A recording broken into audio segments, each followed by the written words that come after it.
ಕರ್ನಾಟಕ ರಾಜ್ಯ ಕಾರ್ಯನಿರತ ಪತ್ರಕರ್ತರ ಧ್ವನಿ ಸಂಘಟನೆಯ ಅಂಕೋಲಾ ತಾಲೂಕು ಘಟಕದ ವತಿಯಿಂದ ಪಟ್ಟಣದ ಹಿಂದುಳಿದ ವರ್ಗಗಳ ವಿದ್ಯಾರ್ಥಿಗಳ ವಸತಿ ನಿಲಯದಲ್ಲಿ ಪತ್ರಿಕಾ ದಿನಾಚರಣೆಯ ಸರಳ ಮತ್ತು ಅರ್ಥಪೂರ್ಣ ಕಾರ್ಯಕ್ರಮ ಆಯೋಜಿಸಿ ಸನ್ಮಾನ ಮತ್ತು ಉಪನ್ಯಾಸ ಕಾರ್ಯಕ್ರಮ ನಡೆಯಿತು.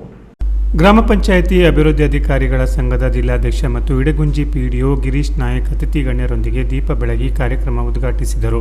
ಬಳಿಕ ಮಾತನಾಡಿದ ಅವರು ಸಂಘಟನೆ ಬಗ್ಗೆ ಮೆಚ್ಚುಗೆ ವ್ಯಕ್ತಪಡಿಸಿ ಅಂಕೋಲಾ ತಾಲೂಕಿನ ಪತ್ರಕರ್ತರು ನಿಷ್ಪಕ್ಷಪಾತ ವರದಿಗಾರಿಕೆಯಿಂದ ತಮ್ಮದೇ ಆದ ವಿಶ್ವಾಸಾರ್ಹತೆಯನ್ನು ಗಳಿಸಿರುವುದು ಮತ್ತು ಈ ಸಮಾರಂಭದಲ್ಲಿ ಸಾಮಾಜಿಕ ಕಾರ್ಯಕರ್ತ ವಿಜಯಕುಮಾರ್ ಅವರ ಸೇವೆಯನ್ನು ಗುರುತಿಸಿ ಗೌರವಿಸಿರುವುದು ಶ್ಲಾಘನೀಯ ಎಂದರು. ಹೆಣ್ಣು ಮಕ್ಕಳ ಕಾಳಜಿಯಲ್ಲಿ ಪತ್ರಿಕಾ ಮಾಧ್ಯಮಗಳ ಪಾತ್ರ ಎನ್ನುವ ವಿಷಯದ ಕುರಿತು ಕಾರ್ಯನಿರತ ಪತ್ರಕರ್ತರ ಧ್ವನಿ ತಾಲೂಕು ಘಟಕದ ಅಧ್ಯಕ್ಷ ಮಾರುತಿ ಹರಿಕಂತ್ರ ವಿಶೇಷ ಉಪನ್ಯಾಸ ನೀಡಿ ಪತ್ರಿಕೆಗಳಲ್ಲಿ ಶಿಕ್ಷಣ, ಆರೋಗ್ಯ, ಕಾನೂನು ಅರಿವು ಸೇರಿದಂತೆ ಹೆಣ್ಣು ಮಕ್ಕಳಿಗೆ ಉಪಯುಕ್ತವಾಗುವ ಅನೇಕ ವಿಷಯಗಳು ನಿರಂತರವಾಗಿ ಪ್ರಕಟವಾಗುತ್ತವೆ.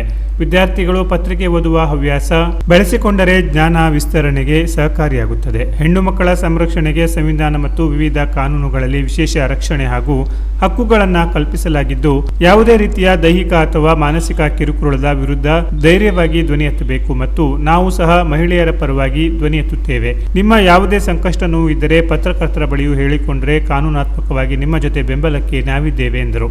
ಹಿಂದುಳಿದ ವರ್ಗಗಳ ವಿದ್ಯಾರ್ಥಿ ನಿಲಯದ ನಿಲಯ ಪಾಲಕರಾದ ಶಿವಾನಂದ ನಾಯಕ್ ಅಧ್ಯಕ್ಷತೆ ವಹಿಸಿ ಮಾತನಾಡಿ, ಪತ್ರಕರ್ತರ ಲೇಖನಿಯು ಸಮಾಜದಲ್ಲಿ ಧನಾತ್ಮಕ ಬದಲಾವಣೆ ತರಬಲ್ಲ ಶಕ್ತಿಯಾಗಿದೆ. ಇಂದಿನ ಯುವತಿನಂತೆ ಸಾಮಾಜಿಕ ಜಾಲತಾಣಗಳಿಂದ ದಿನಪತ್ರಿಕೆ ಓದುವ ಹವ್ಯಾಸ ಬೆಳೆಸಿಕೊಳ್ಳಬೇಕು. ನಮ್ಮ ಇಲಾಖೆಯ ಸುತ್ತೋಲೆಯಂತೆ ವಿದ್ಯಾರ್ಥಿ ನಿಲಯದಲ್ಲಿ ಪ್ರತಿದಿನ ಪತ್ರಿಕೆಗಳನ್ನು ಓದಲು ವ್ಯವಸ್ಥೆ ಕಲ್ಪಿಸಲಾಗಿದೆ. ಪತ್ರಕರ್ತ ಸಂಘಟನೆಯವರು ನಮ್ಮ ವಿದ್ಯಾರ್ಥಿಗಳಿಗೆ ಆತ್ಮವಿಶ್ವಾಸ ತುಂಬುವ, ಭವಿಷ್ಯದ ಪ್ರಗತಿಗೆ ಪ್ರೇರೇಪಿಸುವ ಮಾತುಗಳನ್ನಾಡಿ ಹುರಿದುಂಬಿಸಿದ್ದಾರೆ ಎಂದರು. ನ್ಯಾಯಾಂಗ ಯಾವ ರೀತಿ ಇರ್ತೀವೋ ಅದೇ ರೀತಿಯಲ್ಲಿ ಇದು 4ನೇ ಅಂಗ ಅಂತಾನೆ ನಾವು ಪರಿಗಣಿಸ್ಬೋದು. ಯಾಕೆ ಕೇಳಿದ್ರೆ ಸರ್ಕಾರದ ಎಷ್ಟೋ ಒಂದು ಚಟುವಟಿಕೆಗಳನ್ನು, ಕಾರ್ಯಕ್ರಮ, ಯೋಜನೆಗಳನ್ನು ಸರಿಯಾಗಿ ಜನರಿಗೆ ಮುಟ್ಟಿಸುವ ಯಾವ್ಯಾವ ಯೋಜನೆಗಳಿದೆ ಅವು ಎಷ್ಟರ ಮಟ್ಟಿಗೆ ಫಲಪ್ರದಾಯಕವಾಗಿ ಯಶಸ್ವಿ ಆಗ್ತಾ ಇದ್ದಾವೆ, ಯಶಸ್ವಿ ಆಗಿಲ್ಲ ಎನ್ನುವುದನ್ನು ನಾವು ಎಲ್ಲರೂ ಟಿವಿಯಲ್ಲಿ ನೋಡ್ಕೊಳ್ಳೋದಕ್ಕಿಂತ, ಮಾಧ್ಯಮಗಳ ದೃಶ್ಯ ಮಾಧ್ಯಮ ನೋಡೋದಕ್ಕಿಂತ ಪತ್ರಿಕೆಗಳನ್ನು ಓದೋದ್ರ ಮೂಲಕ ಸಮಾಜಕ್ಕೆ ತಿಳಿಸುವಂತಹ ಒಂದು ಮಹತ್ವವಂತ ಕೆಲಸವನ್ನು ಈ ಪತ್ರಿಕಾ ಮಾಧ್ಯಮ ಮಾಡ್ತಾ ಇದೆ. ಸಮಾಜದಲ್ಲಿ ಕಲಿತಾ ಇದ್ದೀರಿ, ಬೇರೆ ಬೇರೆ ಹಾಸ್ಟೆಲ್ ಬಂದು ಉಳ್ಕೊಂಡಿದ್ದೀರಿ, ಬೇರೆ ಊರಿಗೆ ಬಂದು ಉಳ್ಕೊಂಡಿದ್ದೀರಿ, ಒಂದೊಂದು ವಿಷಯವಾಗಿ ನೀವು ಕಲಿತಾ ಇದ್ದೀರಿ. ನರ್ಸಿಂಗ್ ಆಗ್ಬೋದು, ಕಾಲೇಜ್ ಆಗ್ಬೋದು, ಜೈನ್ ಸ್ಕೂಲ್ ಆಗ್ಬೋದು, ಇನ್ನೊಂದು ಹೈಸ್ಕೂಲ್ ಆಗ್ಬೋದು. ನೀವು ಕಲಿತು ಮುಗಿದ ಮೇಲೆ ಎಲ್ಲರಿಗೂ ನೌಕರಿ ಸಿಗಬೇಕೆಂಬುದು ಏನೂ ಇಲ್ಲ. ಈ ಸರ್ಕಾರ ಎಲ್ಲರಿಗೂ ನೌಕರಿ ಕೊಡಲಿಕ್ಕೆ ಸಾಧ್ಯ ಇದೆಯಾ? ಕೊಡ್ತಾರ? ಇನ್ನು ನೋಡಿ ನಿಮ್ಮ ತಮ್ಮ ಮುಂದೆ ವರ್ಷ ನೋಡಿ ಎಲ್ಲರೂ ನೌಕರಿ ಸಿಕ್ಕಿದೆಯಾ?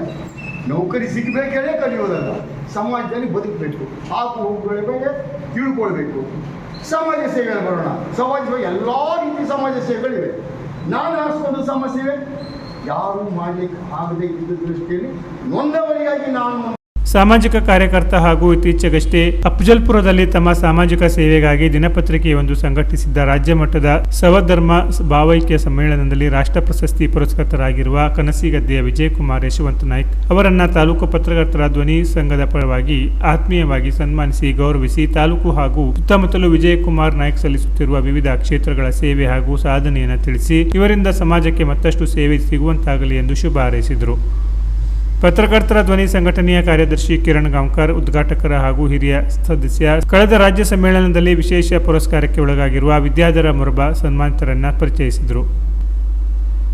ಸನ್ಮಾನ ಸ್ವೀಕರಿಸಿ ಮಾತನಾಡಿದ ಸಾಮಾಜಿಕ ಕಾರ್ಯಕರ್ತ ವಿಜಯಕುಮಾರ್ ನಾಯ್ಕ್, ಪತ್ರಿಕೆಗಳು ಸಮಾಜಕ್ಕೆ ಜ್ಞಾನದ ಭಂಡಾರವಾಗಿವೆ. ಓದುವ ಸಂಸ್ಕೃತಿ ಕುಗ್ಗುತ್ತಿರುವುದು ಆತಂಕದ ಸಂಗತಿಯಾಗಿದ್ದು, ವಿದ್ಯಾರ್ಥಿಗಳು ವಿಶಾಲ ಜ್ಞಾನ ಮತ್ತು ಉತ್ತಮ ವ್ಯಕ್ತಿತ್ವ ವಿಕಸನಕ್ಕಾಗಿ ಪತ್ರಿಕೆ ಓದುವ ಹವ್ಯಾಸ ಬೆಳೆಸಿಕೊಳ್ಳಬೇಕು. ತನ್ನ ಸೇವೆ ಗೌರವಿಸಿದ ಸರ್ವರಿಗೂ ಕೃತಜ್ಞತೆ ಸಲ್ಲಿಸಿದರು.